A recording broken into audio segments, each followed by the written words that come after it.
Bonsoir. Bienvenue au Centre d'Universalité pour une autre rencontre avec Daniel Kem.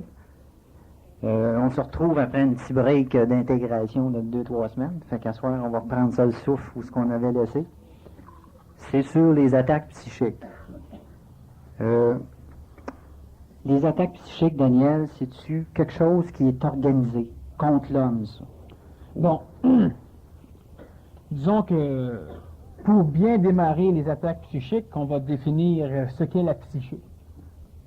Et puis, c'est quelque chose qui est de deux ordres, disons, pour répondre à ta question, qui est d'un côté organisé et d'un autre côté inorganisé.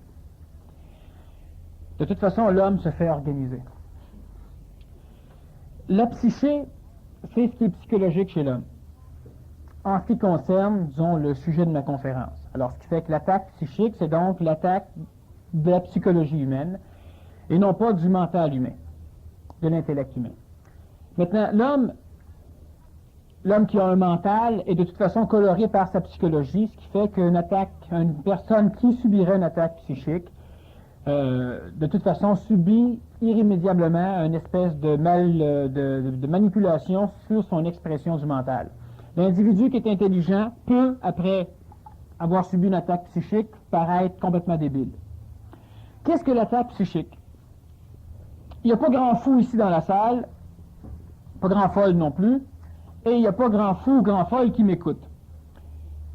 Maintenant, n'importe qui s'intéresse à la religion, qui s'intéresse à la spiritualité, qui s'intéresse à l'ésotérisme, qui s'intéresse à une évolution dans un domaine quelconque, est sujet à être atteint un jour par justement un phénomène d'attaque psychique.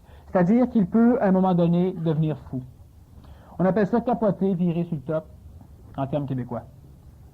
Donc, même si les individus sont réveillés, même si les individus sont, disons, équilibrés, du point de vue ésotérique, en tout cas, ce n'est pas du point de vue de leur collectivité, ils peuvent un jour finir par être complètement transformés et devoir être suivis par des psychiatres, qui vont d'ailleurs les aider à dépérir.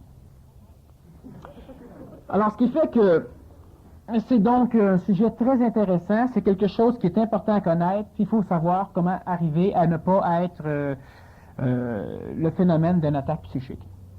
L'individu qui, à un moment donné, de toute façon, ça on a pu, par l'intermédiaire des journaux, en prendre conscience de temps en temps, l'individu qui entre dans une espèce de secte, dans une religion organisée, et à un moment donné vend tous ses biens, laisse sa femme, donne tout à la religion, cet individu-là a des symptômes d'une attaque psychique.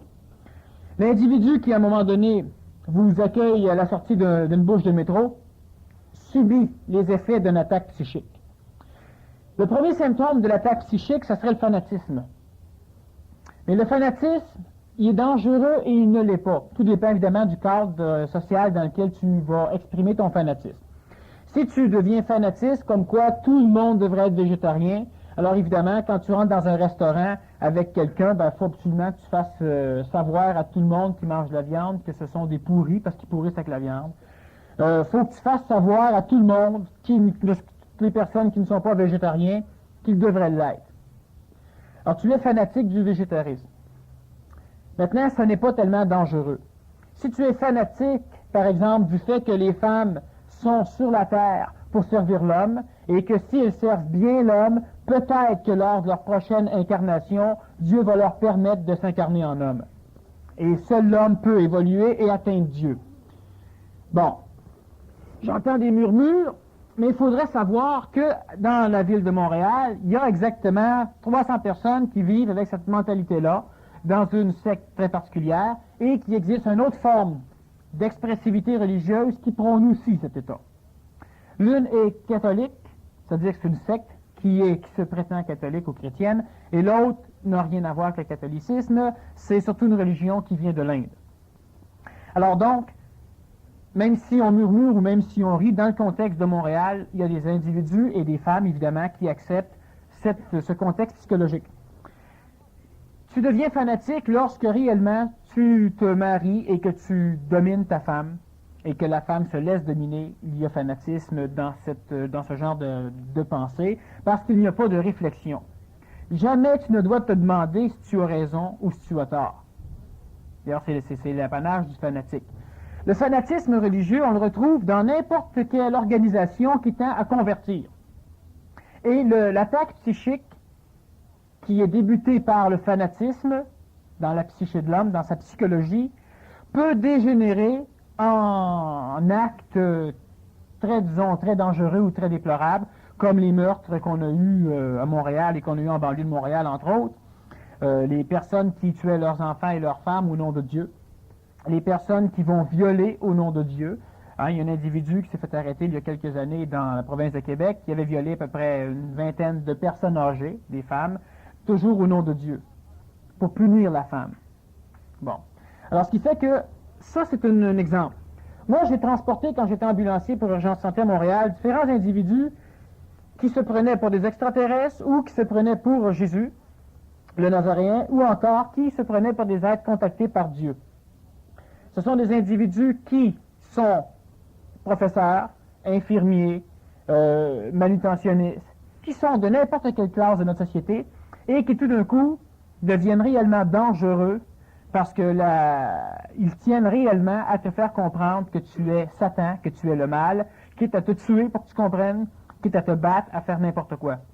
Et ce sont des individus qui, de prime abord, étaient normales, étaient conventionnels, qui se sont à un moment donné intéressés à une religion, à une secte ou à l'ésotérisme, donc à une évolution, à une conscientisation, et qui n'ont rien compris, qui n'ont rien pu mettre en pratique des parcelles d'intelligence de la secte ou de la conscientisation ou de l'ésotérisme.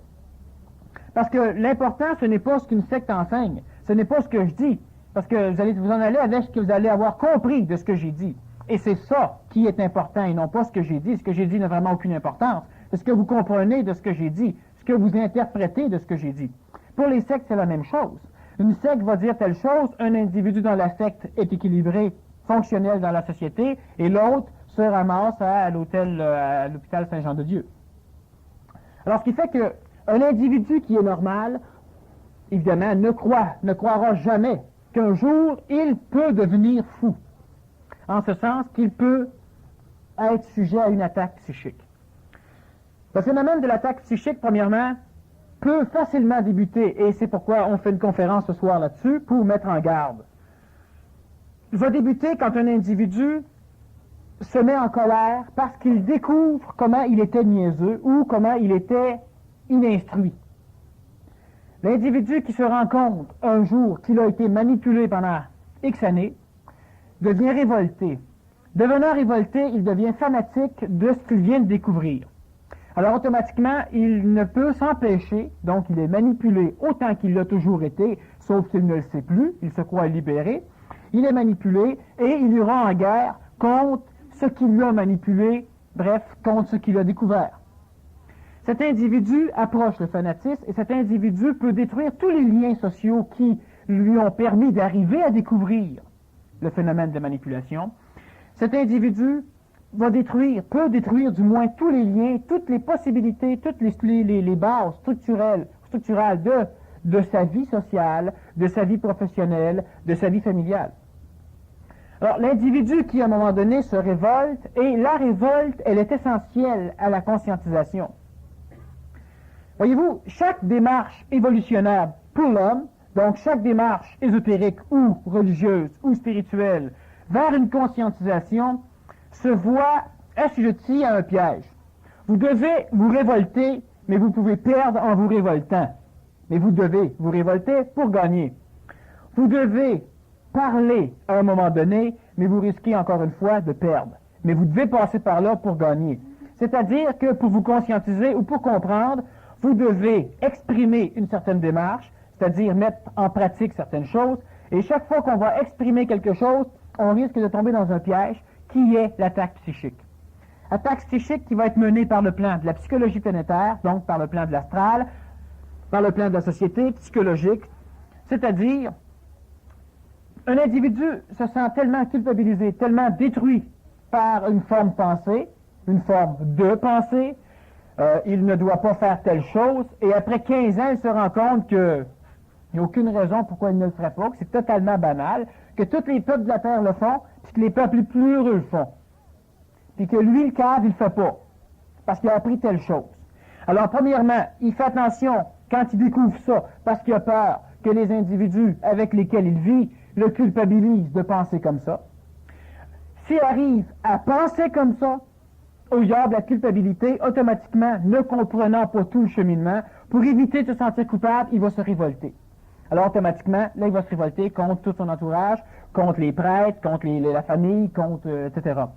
L'individu qui se révolte peut facilement être manipulé par l'astral sociétaire qui a besoin d'exemples, qui a besoin d'exceptions dans une loi parfaite. Alors, la société, pour bien expliquer à un individu que le meurtre ne rapporte rien, se doit de temps en temps de punir un meurtrier pour te prouver que ça rapporte rien. Sinon, tu croirais que ça rapporte quelque chose. Pour prouver que l'inceste, c'est quelque chose de mauvais, on doit avoir des incestes dans une société, on doit les punir. Pour que tu comprennes que c'est pas beau. Parce que s'il y aurait des incestes et que ça finirait très bien, tu ne pourrais pas comprendre que c'est pas beau. La morale sociétaire, donc la psychologie qui fait en sorte que la société marche comme elle marche, l'astral sociétaire, c'est ce qu'on appelle l'astral sociétaire, et à l'échelle de la planète, l'astral planétaire, va tenter de prendre les individus qui se révoltent pour en faire des martyrs de la conscientisation, c'est-à-dire pour en faire des exemples. L'individu qui, à un moment donné, a l'idée, a l'impression qu'il a un contact supramental, par exemple, un contact avec Dieu. L'individu va donc recevoir une information et l'astral de la société va tout faire en sorte pour pouvoir récupérer l'individu et en faire un instrument, donc en faire un débile, qui essaiera de prouver à tous ceux qui se conscientisent que c'est dangereux de se conscientiser. Combien d'individus, en se conscientisant dans différents séminaires, disons, donnés par 2 ou 3 personnes dans la province de Québec, ont tout abandonné. Certains se sont suicidés, certains sont devenus complètement fous et couchent dans des lits de Saint-Jean-de-Dieu, Louis-Hippolyte Lafontaine aujourd'hui. Certains, pas énormément, mais des individus qui, à l'origine, étaient en parfait état, en parfaite possession de leurs moyens psychologiques et mentales, et qui, après un séminaire, et qui, après différentes conférences, et qui, seulement après avoir écouté des cassettes, des conférences sur cassette, sont devenus complètement débiles, détraqués. Et je pousse le mot loin en employant le mot débile ou complètement fou, mais les individus que moi j'ai eu à transporter, les individus qu'on devait attacher avec des contentions, suffisamment de contention pour qu'ils ne se blessent pas en voulant bouger, c'était des individus qui à l'origine étaient normales et qui, suite à une démarche dans un cheminement de conscientisation, ont été les sujets d'attaque psychique, leur psyché a été envahie par l'extérieur, par l'astral planétaire. Une attaque psychique, on peut lui donner un autre nom. Mais cet autre nom-là est surtout, n'existe presque plus dans une société comme le Québec. Et c'est la possession par le diable. Un individu qui est possédé par le diable, ça se peut, ça s'est toujours pu, mais ça va se voir surtout dans des pays qui ne sont pas, disons, réellement instruits ou industrialisés, ou qui n'ont pas un intellect extrêmement développé. Les pays qui ne connaissent pas l'informatique dans le peuple. Alors ici, on a des micro-ordinateurs que la population peut avoir. En France, on en a. En Angleterre, on en a. Aux États-Unis, on en a. Et dans ces régions-là, on verra presque pas de possession satanique. Dans le sens religieux du terme satanique. Une personne qui vomit vert, qui bave, qui fait de la télékinésie involontairement, bref, qui fait bouger des objets à distance, etc. Les cas de possession conventionnels. Aujourd'hui, ce qui attend l'individu qui évolue, c'est aussi une possession par des forces noires, par des forces de l'astral, qui tentent à faire évoluer l'être humain. Mais elles ne seront pas exprimées sous la forme satanique. C'est pourquoi les individus n'en prennent pas conscience. Quelle forme qu'elles prennent à ce moment-là, Daniel? Alors, l'attaque psychique va prendre la forme du fanatisme religieux, va prendre la forme dans les phases très mineures. Parce qu'un individu qui a peur de Satan, donc qui porte un pendentif pour se protéger, fait partie des états mineurs de la possession par le diable. elle est déjà prise par le diable et sa vie est vouée à se défendre contre le diable. Donc, elle est déjà vouée au diable. Mais c'est une forme mineure d'attaque psychique ou de possession satanique. L'individu d'aujourd'hui sera fanatique en ce sens qu'il croira avoir, lui, la seule vérité, même s'il a toujours sa capacité mentale d'expliquer des phénomènes. Il est fanatique, mais il est le seul à avoir raison, ce qui est dangereux.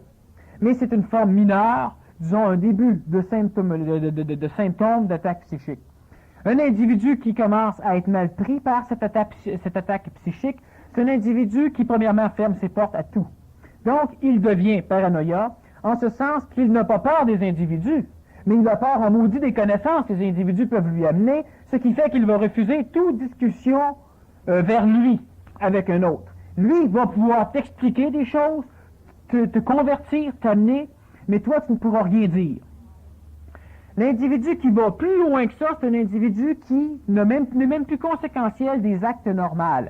C'est un individu qui va arriver à ne plus manger, parce que c'est pas important, à ne plus dormir, parce que c'est une perte de temps de dormir, à ne plus vouloir, bon, tu comprends pas, fait que je te maudis là, je te laisse là. Alors, il y a plusieurs individus qui laissent leur femme, ou qui laissent leur mari, et qui laissent leurs enfants, qui laissent leurs emplois, parce que c'est plus important.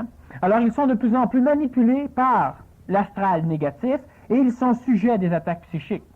À un moment donné, l'individu devient encore pire que cela. Il voudra détruire, c'est-à-dire faire évoluer l'humanité, il voudra aider l'humanité, il voudra purifier l'humanité, purifier l'astral de l'humanité. Si un conférencier a dit qu'il fallait purifier l'astral de l'humanité, il voudra détruire l'astral de l'humanité. Si un conférencier a dit qu'il fallait détruire l'astral de l'humanité, il voudra faire bénéficier de l'énergie supramentale aux individus. Si un conférencier a dit ça, lui, de par lui-même, ne pourra pas. Il sera simplement assujetti à la mémoire de ce qu'il aura perçu en séminaire, en conférence ou sur cassette. Et il pourra même devenir violent. Il est déjà violent pour lui-même, mais il pourra devenir violent pour d'autres. Et l'important de ça, c'est que l'individu qui en est rendu là ne peut plus s'en rendre compte. Il devra donc être exorcisé, soit par des médicaments, par la psychiatrie conventionnelle, et comme tout à l'heure je l'ai dit, ça débilite plus que d'autres choses, ou il devra être exorcisé par un conférencier ou un prêtre conventionnel de n'importe quelle foutue religion organisée qui pourra venir l'exorciser, parce que ça fonctionne.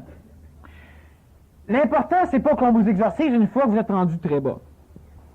L'important, simplement, c'est que vous découvriez vous-même les formes de manipulation qui sont symptomatiques de l'attaque psychique ou de la manipulation de l'astral, mais manipulation qui se fait d'une façon violente. Tout le monde est manipulé par l'astral, c'est pas grave. Tout le monde est manipulé par la société, c'est pas grave. Mais ceux qui ne veulent plus être manipulés par la société, alors là, on met la GRC sur leur dos. Et la manipulation est encore plus forte et drôlement plus dangereuse. L'attaque psychique, c'est de même ordre.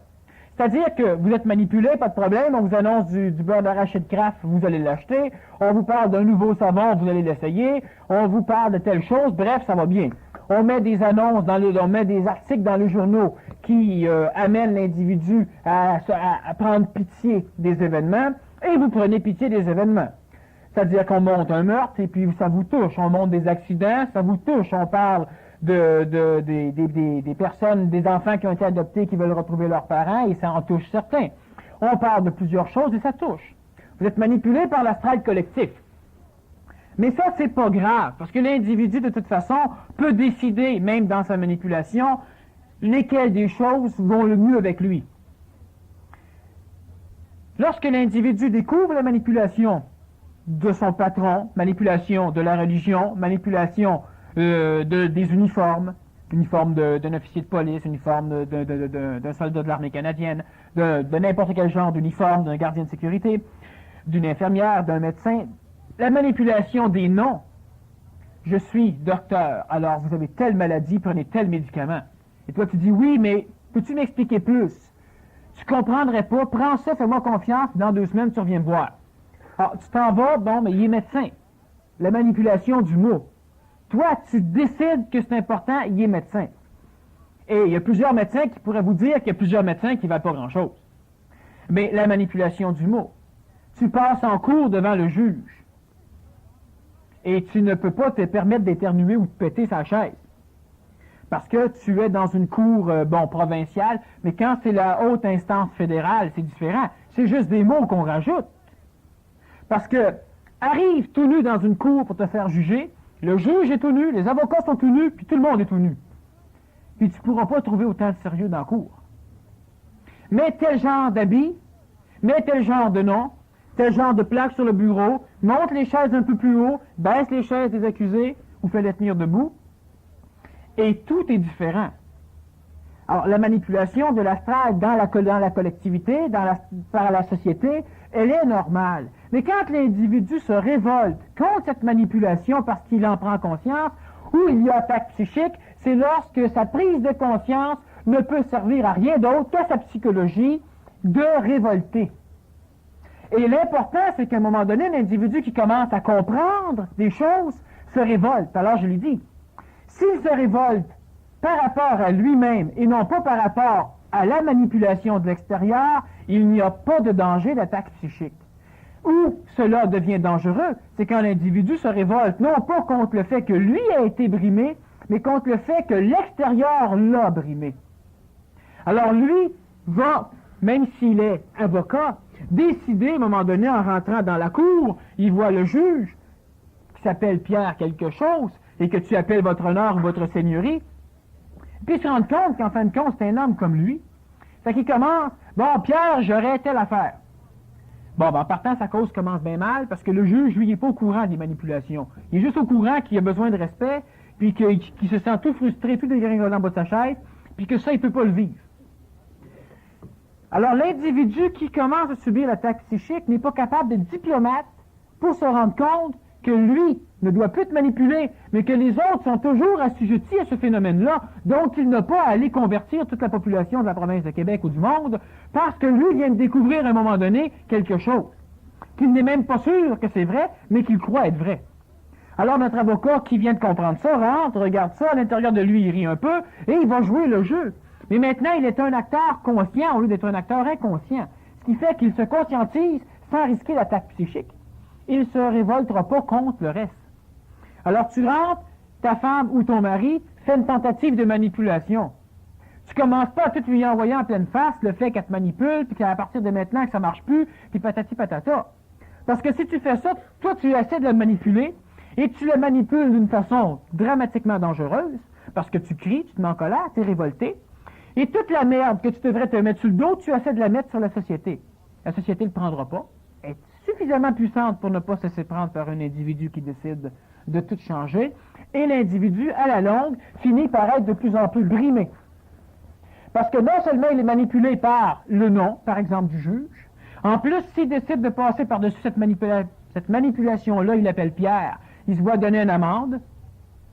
Alors là, franchement, il est en beau, il ne payera pas l'amende, puis il veut même rouspéter, puis là, on le punit encore plus, puis il va encore plus crier, jusqu'à un moment donné où il peut se ramasser en prison, puis à un moment donné, c'est un des pires criminels qu'on a dans la société, parce qu'il décide qu'il va se venger. Il a le droit de se venger. Puis quand un individu est convaincu qu'il a le droit parce qu'on lui doit quelque chose, il va tout faire, sa conscience ne l'empêchera pas de rien faire, sa conscience, elle est pure. Tu travailles quelque part, tu travailles bénévolement. Après un an de bénévolat, tu finis par te dire que, crime, j'ai pas de carte de remerciement, j'ai pas eu de petite médaille, puis en fin de compte, ils me doivent en tabarouette. Fait que là, tu commences à tout payer les jeux que tu prenais. Tu commences à essayer de passer à la cafétéria de l'endroit où tu travailles sans payer. Mais là, ça te dérange pas, ils te le doivent. Fais un an que tu travailles là. Et là, tu t'en vas lentement vers un individu dangereux parce que tu n'as même plus de frein de conscience. Le frein de la morale qui a été donné à l'astral par des intelligences supérieures antérieurement. La morale, elle a une bonne chose tant qu'elle est là pour empêcher une exagération faite par une collectivité. Elle est stupide dans un individu, mais l'individu doit, s'il n'a pas de morale, avoir l'intelligence pour savoir ce qui est diplomatiquement faisable, ou encore dans un contexte. Alors, ce qui fait que l'individu, à un moment donné, quoique la société l'a tellement ruiné, l'individu qui met le feu dans une église, parce qu'on a eu quelques églises qui ont brûlé, mais cet individu-là a découvert combien de fois puis combien d'années il avait été manipulé. Et à un moment donné, il décide de se venger. Puis c'est pas grave, Dieu ne le punira pas, Dieu est avec lui. C'est évident que l'Église a manipulé. L'Église, elle en a sauvé aussi un mot à dit paquet d'individus. Elle en a perdu plusieurs. Mais C'est pas à un individu qui découvre ça de déterminer que tout le monde n'a plus le droit d'aller à la messe. Qu'il faut que tout le monde comprenne. Lui, quand il n'était pas prêt à comprendre, il ne pouvait pas comprendre. Si on mettait le feu à l'église, il tuait le gars qui venait mettre le feu. Et maintenant qu'il comprend, lui vient mettre le feu à l'église, s'imaginant que tout le monde va trouver ça normal. Alors, ce qui fait que l'attaque psychique, c'est que l'individu, à un moment donné, qui commence à comprendre, se révolte. C'est normal. Il n'y a pas un seul foutu individu ici qui se révolte pas ou qui ne s'est pas révolté à un moment donné quand il a commencé à découvrir certaines choses. Il se conscientise, puis il se révolte.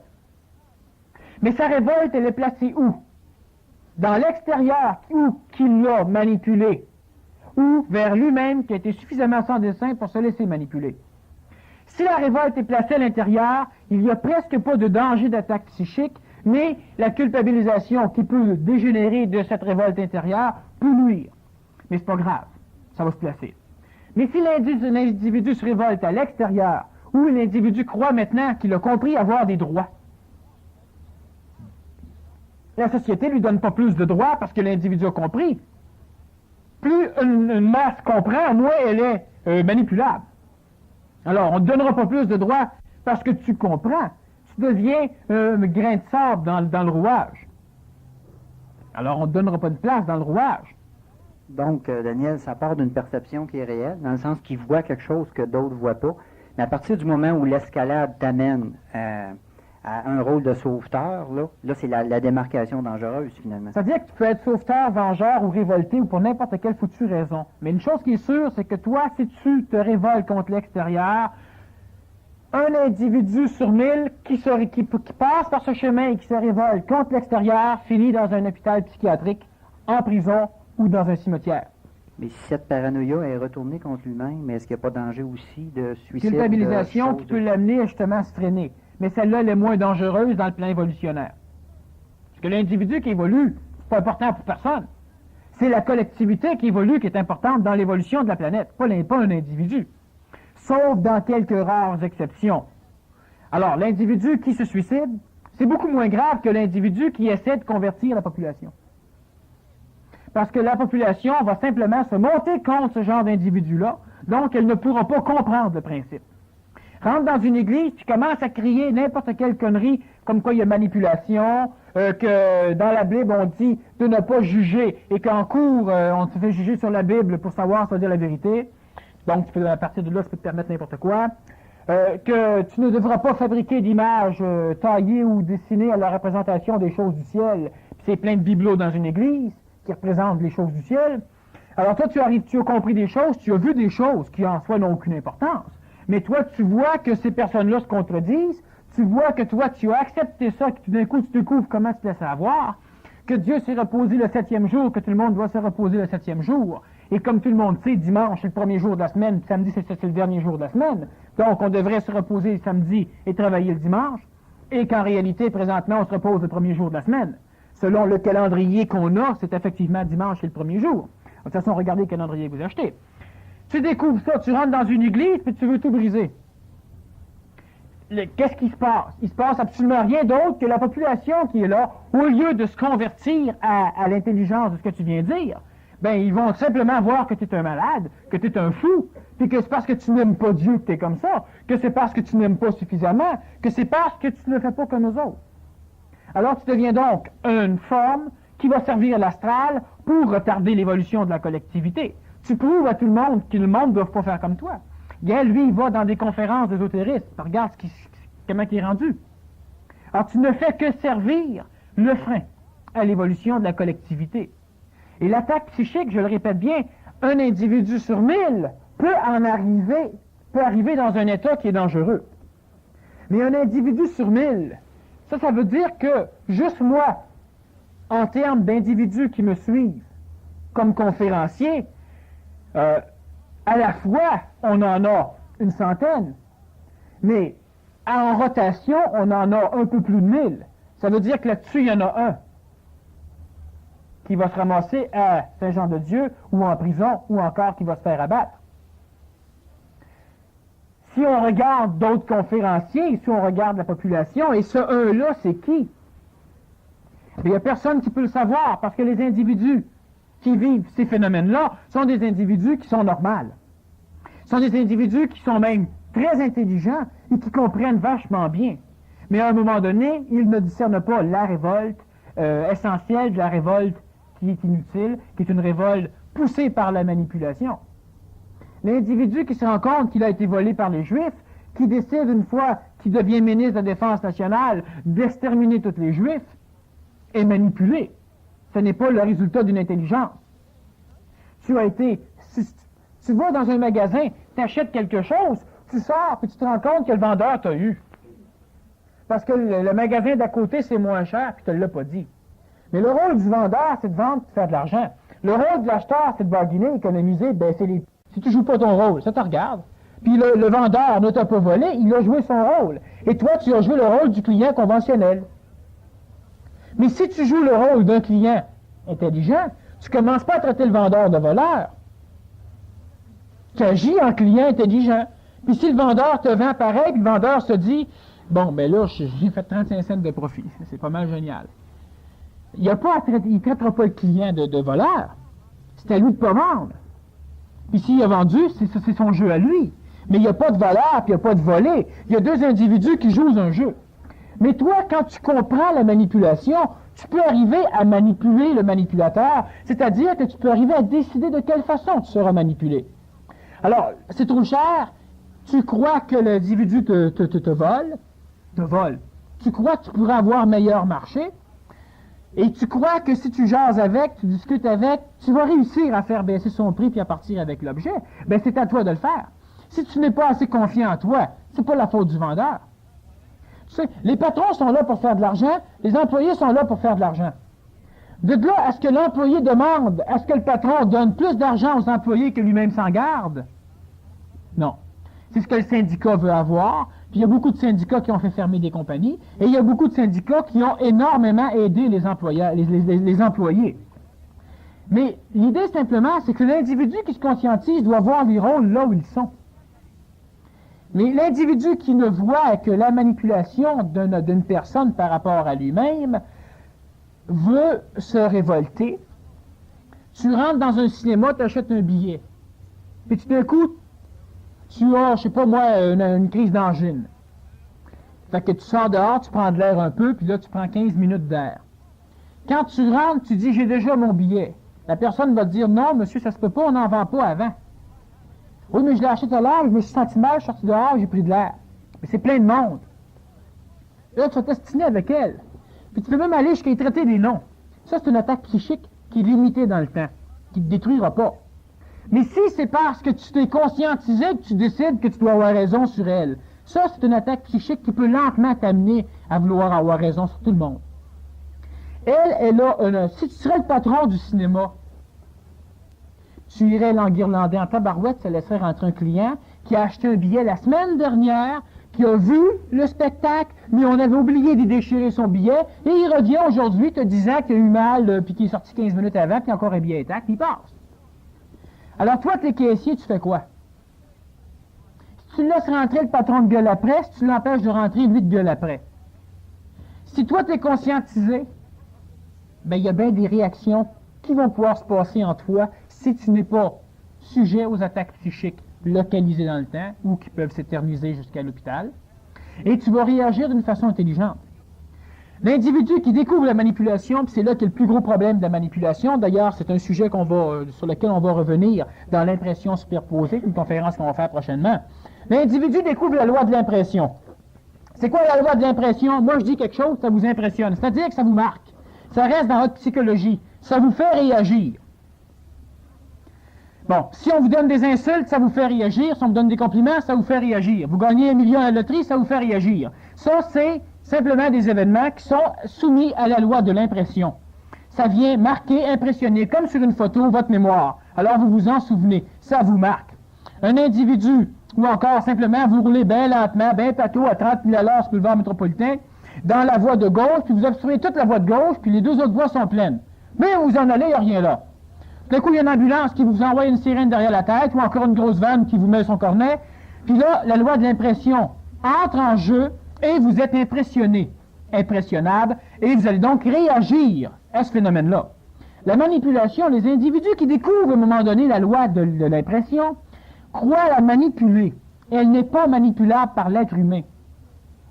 On ne peut que transformer l'expressivité de la loi de l'impression, mais elle n'est pas manipulable par l'être humain. Pas l'être humain normal, l'être humain qui vit présentement sur la planète. Alors, ce qui fait que l'individu qui se conscientise, qui découvre à un moment donné les lois de la manipulation, tu cries, puis là, je sursaute, puis après ça, je me sens tout bon.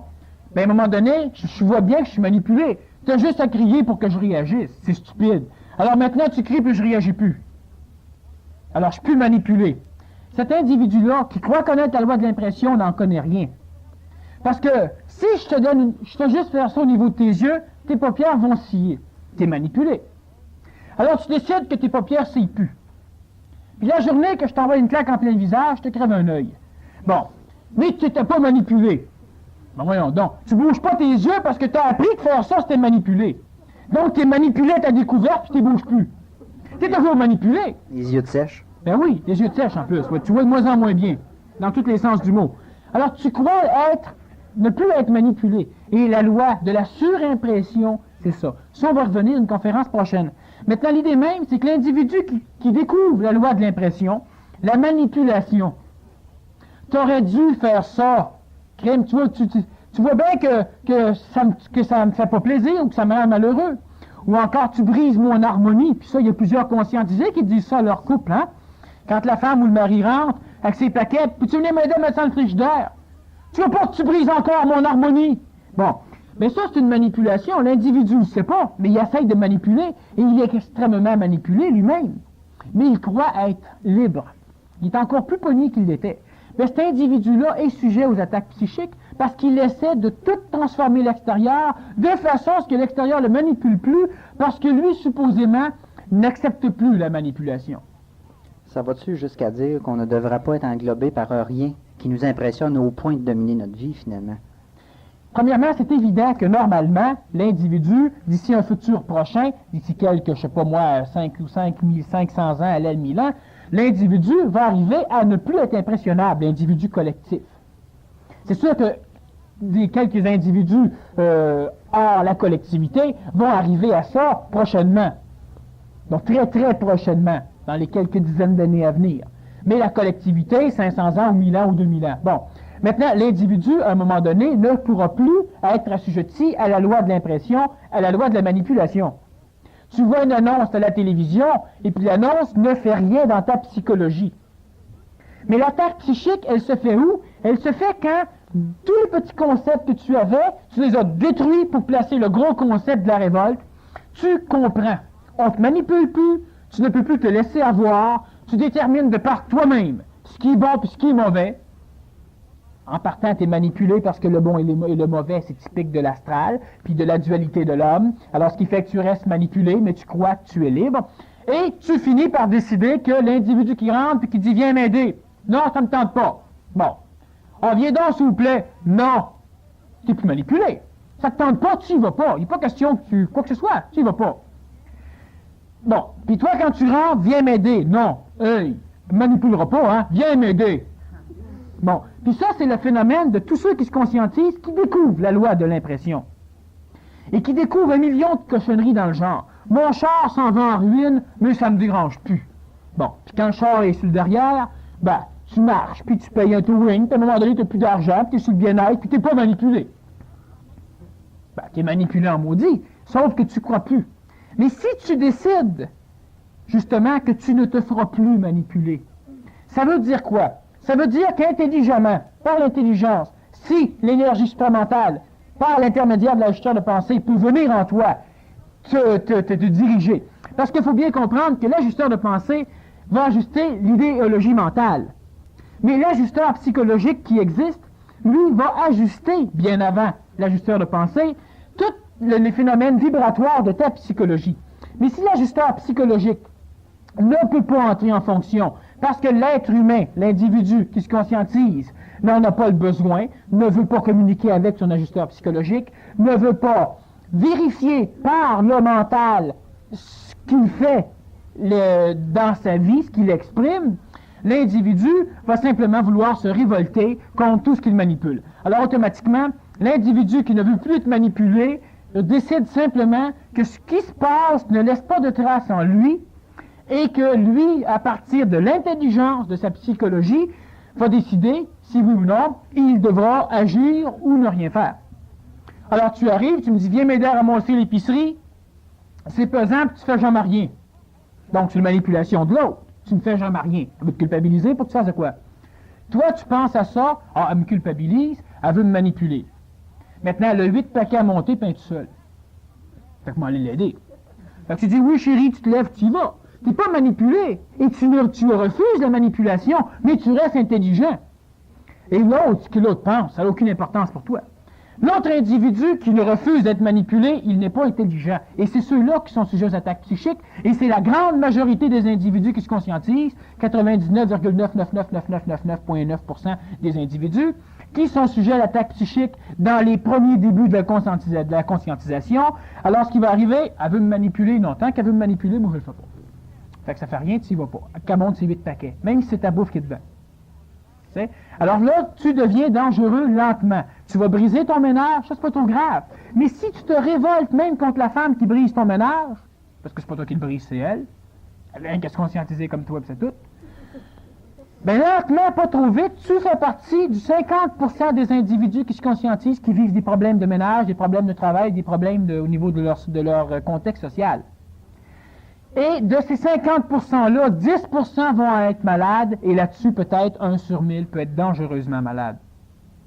Et la différence entre un individu qui se conscientise réellement, c'est l'individu qui pèse par l'intermédiaire de son mental, et le mental va créer l'ajusteur psychologique, celui qui pèse le pour et le contre de ce qu'il a appris et des impressions qu'il a. Donc, l'individu s'observe. S'observant, il a donc une idée de ce qui se passe en lui dans sa psychologie.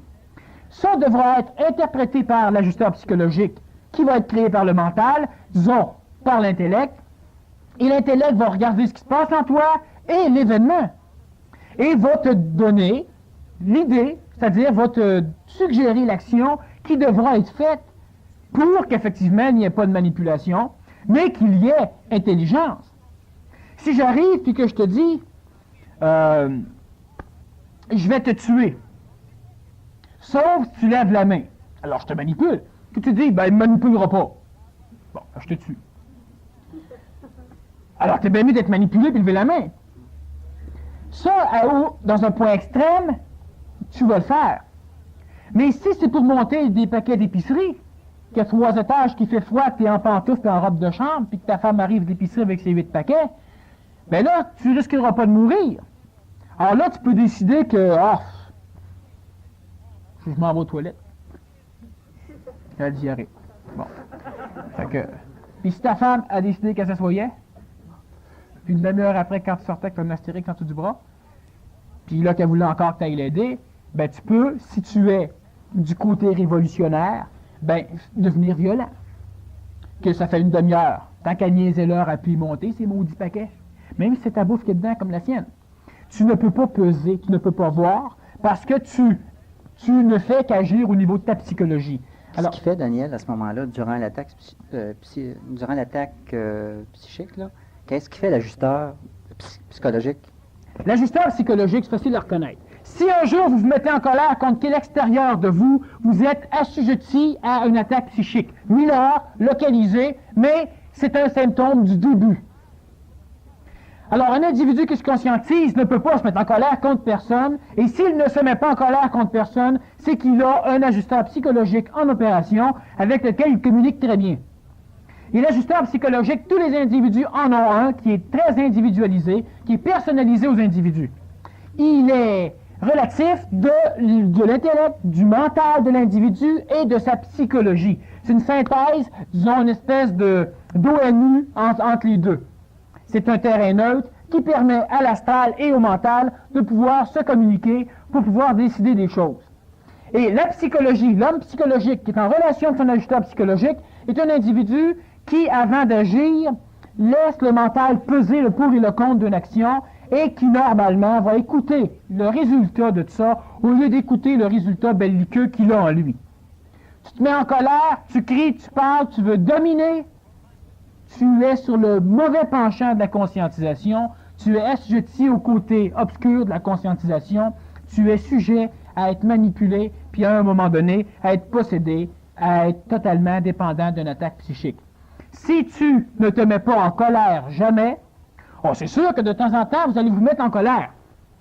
Mais si vous êtes en colère parce que révolté, parce que vous vous voyez manipulé, c'est une colère obscure, c'est une conscientisation noire, c'est-à-dire que vous risquez d'être assujetti à une attaque psychique.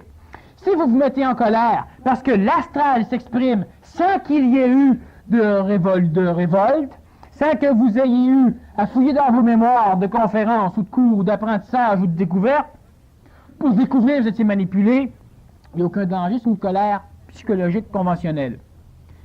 À bannir, mais qui n'est pas dangereuse. Autrement dit, tu me piles sur le pied, je te maudis une claque derrière les oreilles. Bon, je ne suis pas assujetti à une attaque psychique. C'est mon astral psychologique conventionnel qui réagit bien avant que le mental se rende compte. Tu me coupes en auto, je te klaxonne, je te crie après, j'ouvre ma fenêtre, je te lance un paquet de bêtises, je te tire des œufs. C'est mon astral psychologique. Mais si je me dis, le torieux, s'il pense me manipuler comme ça, là, fais attention à ce que tu penses. Là, tu te sers de ce que tu as appris pour te donner des excuses pour devenir encore plus méchant, plus mauvais. Là, tu peux être assujetti à une attaque psychique. Et là, tu t'en vas du côté obscur de la conscientisation. C'est-à-dire que lentement, tu deviens un instrument pour freiner l'évolution. Cette révolte noire-là, à ce moment-là, c'est comme si elle met ton cerveau en fibrillation, puis là, tu perds énormément d'énergie, finalement. Exactement. Ton cerveau est inopérationnel, tu ne te sers, ta psychologie se sert des connaissances intellectuelles qu'elle a pu apprendre par l'expérience ou par une conférence, un livre, une cassette, etc., pour s'en servir, pour pouvoir renforcer l'expressivité de sa psychologie qui est là déjà. Alors, si tu t'assommes quelqu'un parce qu'il t'a dit des bêtises, c'est bien moins grave que si tu l'assommes au nom d'une leçon, de la conscientisation, au nom de la non-manipulation, au nom de tout ce qui peut aller avec la conscientisation. Tout ce que tu fais de violent au nom de Dieu, Satan peut le faire mieux que toi. Puis lui aussi le fait au nom de Dieu. Fait que ça, laisse-le faire, il se débrouille. Si tu fais quelque chose de violent au nom de la conscientisation, au nom du supramental, au nom de l'évolution, au nom d'une purification, au nom de Dieu, tu travailles pour Satan. C'est sa job. C'est son travail. C'est ce qu'il fait. Et c'est d'ailleurs pour aider Dieu qu'il a commis un paquet de bévues qui ont amené l'homme où ce qu'il est. Alors, ce qui fait que, c'est facile à remarquer, quand on s'observe, c'est que si à un moment donné, il y a certains mots qui viennent dans ta tête pour pouvoir exprimer quelque chose de noir, c'est que tu es lentement manipulé par des énergies qui tendent à amener l'individu vers ce que j'appelle une attaque psychique. Puis quand tu es en train de vivre une attaque psychique, tu es possédé. Et quand tu es possédé, c'est pas l'aldol ou les antipsychotiques de la psychologie ou de la psychiatrie conventionnelle qui va t'en sortir. C'est comme s'il y a une dilatation du mental au-delà de ce que la structure peut supporter, finalement. La structure même biologique de la personne. C'est-à-dire que le mental qui évolue devient complètement assujetti à l'astral parce que le mental n'est pas suffisamment évolué, il n'est pas personnalisé, il n'est pas identifié. Et le mental, c'est-à-dire que toute l'énergie de l'intellect, énergie qu'on peut ramasser en conférence par exemple, cette énergie-là tend à aider le mental à se bâtir. Même si elle informe l'astral, elle énergise le mental et elle informe l'astral. Et si l'astral finit par croire que le mental est complètement intégré en elle-même, elle va donc se servir de l'information intellectuelle placée en mémoire pour agir au nom du mental. Mais le mental n'a rien à dire. Exactement comme tu arrives, tu as quelqu'un, tu es dans une tribu et ton chef est mourant. Alors tu vas devant ton Dieu et tu supplies ton Dieu de guérir ton chef. Tu en as besoin. Alors évidemment, tu es égoïste, tu es humain. Et là, Dieu ne guérit pas ton chef. Alors à un moment donné, ton chef est de plus en plus en train de mourir. Alors tu décides qu'on va sacrifier une femme pour le Dieu. Alors au nom de ce Dieu-là, donc au nom de lui, sans demander son avis, S'il ne te répond pas, tu imagines ses réponses et tu vas faire du chantage. Au lieu de dire, je te sacrifie ça, tu la veux et maintenant tu vas... Non, tu dis, guéris-le, sinon je le tue. C'est ça que tu fais en réalité. Toutes les fois qu'on faisait des offrandes, c'était du chantage envers les énergies supérieures. Mais les énergies supérieures s'en balançaient, sauf si tu voulais sacrifier une race complète. Alors là, les énergies supérieures devaient agir parce que l'individu n'est pas important, mais la race, elle l'est. Alors, ce qui fait qu'au nom du mental, c'est-à-dire que l'astral se dit, tu veux me manipuler, moi te tuer. Ça va donner une leçon à tout le monde. Puis c'est intelligent que je le fasse, ça va donner une leçon à tout le monde. C'est l'astral qui parle. L'astral est convaincu que le mental pense ça, mais l'astral n'ira pas demander l'avis au mental. Alors, au nom du mental, on se fout de savoir s'il est d'accord ou non. On est sûr qu'il est d'accord, on fait des actes. Au nom de Dieu, je tue ma femme et mes enfants. Ici, je demande à Dieu. Pourquoi demander à Dieu? Je le sens, je le sais. Mais c'est ça. Demande-y pas. Demande-y surtout pas. D'un coup, qui te dirait que c'est pas ça. Fait que fais-le à la place. Puis après ça, tu iras le demander. C'est-à-dire que tu vas aller chercher les remerciements, tu vas manger des claques derrière la tête, parce que Dieu t'a mis en prison. Puis tu es condamné pour meurtre. Bon. Alors, ce qui fait que l'attaque psychique, c'est pas compliqué. Toutes les fois que tu viens pour émettre la colère, et la colère, c'est jamais intelligent. Tu as une colère purificatrice, celle qui va avec toi. Mais je n'ai jamais de colère purificatrice qui va avec l'extérieur. C'est pas en tapant sur tout le monde, en brisant toutes les chaises, que tu purifies quelque chose. C'est en te maudissant toi d'être comme que tu es, mais sans te culpabiliser. Parce que la colère purificatrice n'a rien à voir avec la culpabilisation qui, elle, est involutrice.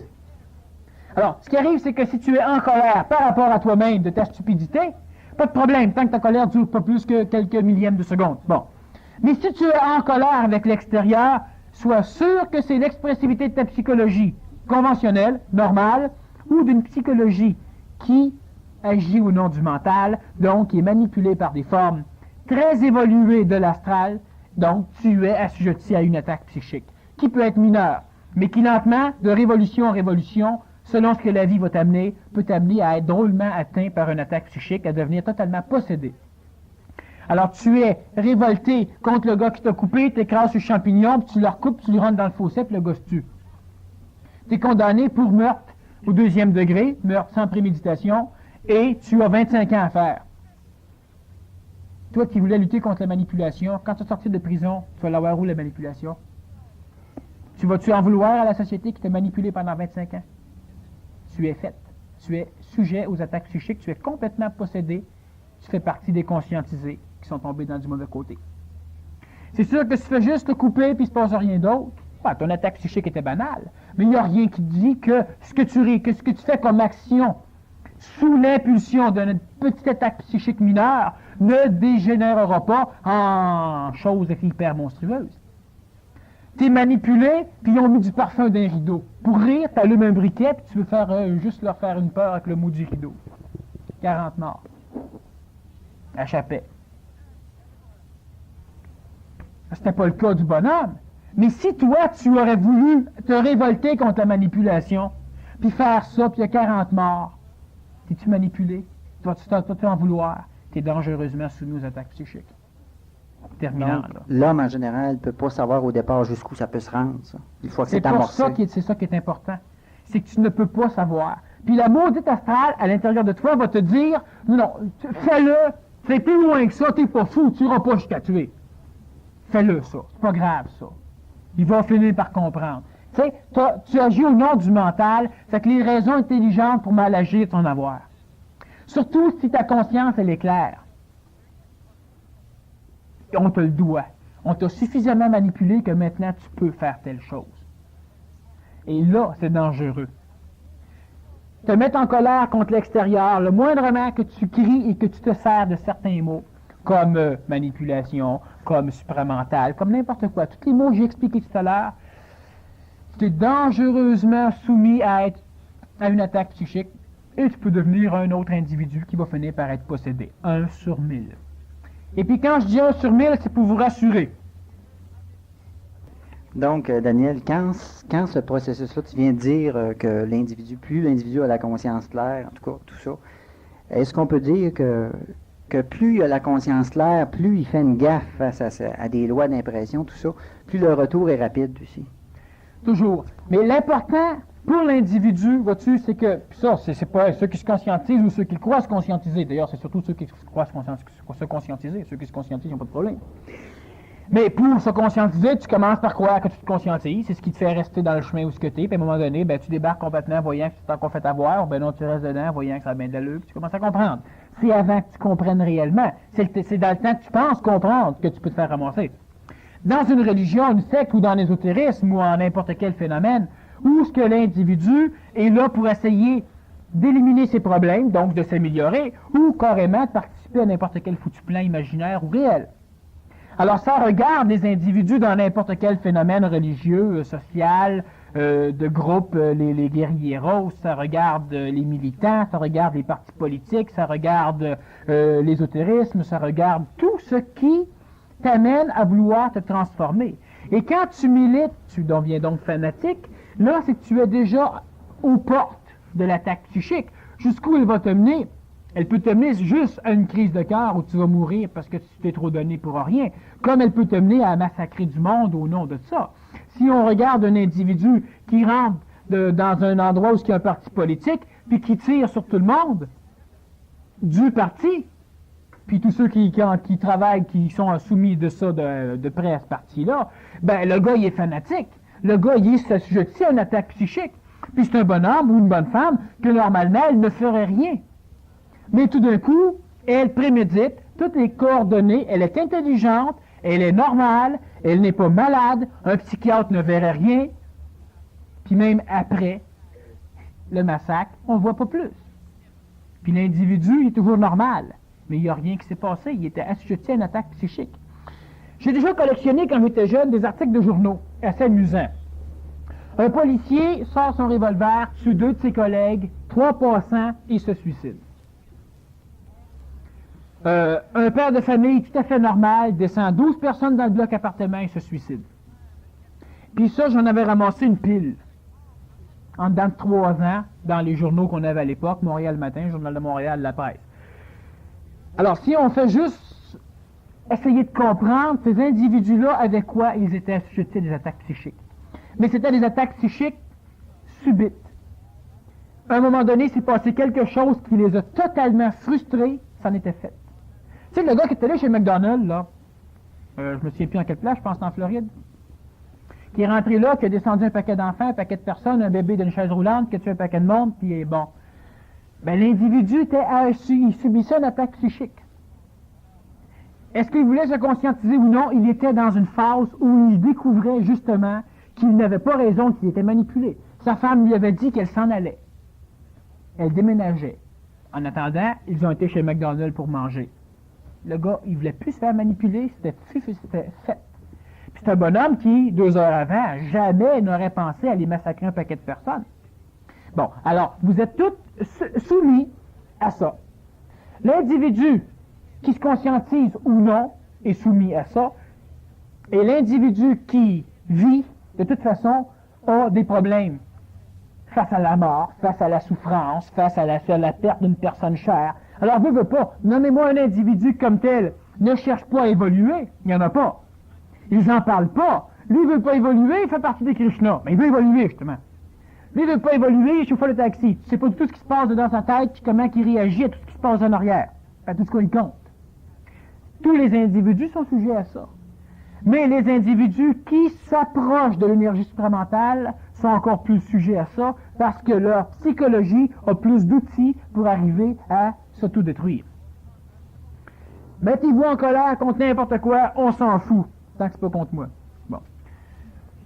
Par contre, si dans votre colère, vous employez des mots ou des énergies ou des formes typiques de vos découvertes dans votre chemin d'évolution, là, vous vous servez de l'évolution du côté obscur, du côté noir.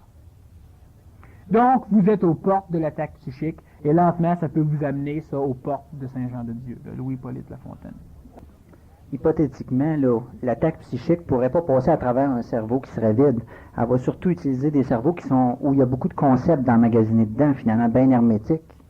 Plus tu as de concepts qui s'autodétruisent parce que tu te conscientises, plus ces concepts-là vont être remplacés par un concept puissant. Et au nom de ce concept-là que tu détermines, que tu décides que c'est le mental, C'est quasiment un agrégat. ben c'est un égrégore, mais tu l'appelles mental, ou tu l'appelles Dieu, ou tu l'appelles supramental, ou tu l'appelles n'importe quelle cochonnerie. Et au nom de tout ça, savez-vous au nom de qui vous devez agir? En réalité, vous agissez seulement en votre nom. En réalité, karmiquement, divinement, évolutivement, vous agissez qu'en votre nom. Jamais au nom de personne. Alors, quand vous agissez au nom de quelque chose d'autre que vous autres, pensez-en maudit. Le gars qui fusille du monde, on lui en donne l'ordre, donc il n'y a aucun problème. C'est pas lui la responsabilité, c'est le commandant. Si vous êtes de ceux qui tenaient un fusil pour fusiller, karmiquement, c'est votre responsabilité. Et c'est en votre nom que vous agissez. Puis l'idée de la manipulation de la collectivité, justement, c'est de faire en sorte que, faites-vous-en pas, j'en prends la responsabilité face à l'homme, pas face aux énergies évolutives. C'est vous autres. Alors agissez en votre nom, bien moins sujet aux attaques psychiques. Moi, vraiment, vous faites quelque chose pour quelque chose d'autre. Pensez-y, Dieu est bien plus capable que vous autres de le faire. OK, merci Daniel. Si vous voulez attaquer les...